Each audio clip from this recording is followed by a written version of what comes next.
viongozi wote ambao wamekuja hapa wakiongozwa na Prime Cabinet Secretary. Bwana Yesu asifiwe. Hebu tuone salamu kwa hewa. Bwana Yesu asifiwe. Your Excellency, kwanza kabisa ni kukushukuru kabisa. Kwa sababu Your Excellency, tulipokutembelea kule State House na Bishop wetu, tulikuomba ukuje uabudu na sisi hapa leo, na pia utusimame na sisi wakati huu wa fundraising yetu ya kanisa hii.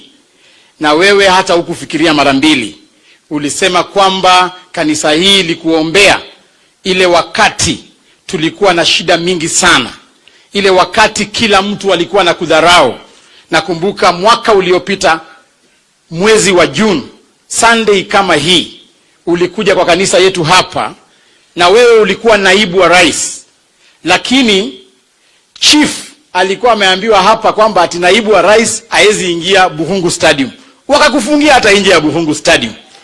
Na ilikuwa kwa sababu ya hiyo ndio president alisema, kwa sababu kanisa ya Anglican ilifungua mlango wangu na ikaniombea hiyo siku ambayo watu walikuwa wamenidharau, akasema yeye atakuja kuomba na sisi hapa, na tunasema asante sana rais. Vile vile rais, tunakushukuru kwa sababu wewe umechukua uongozi wa nchi hii, na kile kitu ambacho ninashukuru ni kwamba you are clear minded. Wewe umefunga masikio, hausikii kelele, lakini unaongoza nchi yetu vizuri kupitia kwa neema ya Mwenyezi Mungu. Juzi tumekuwa katika parliament tukisikia the budget statement, na ile maneno ambayo ilikuwa kwa ile budget statement, Your Excellency, I can assure the people of Kakamega kwamba nchi yetu inaenda kukua vizuri.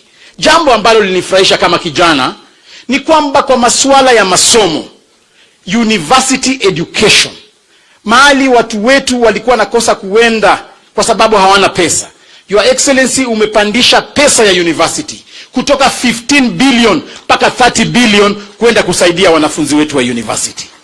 Your Excellency, vile vile pia mimi nilifurahia vile niliona kwamba kwa budget yako ambayo inakuja umeweka pesa ya mbolea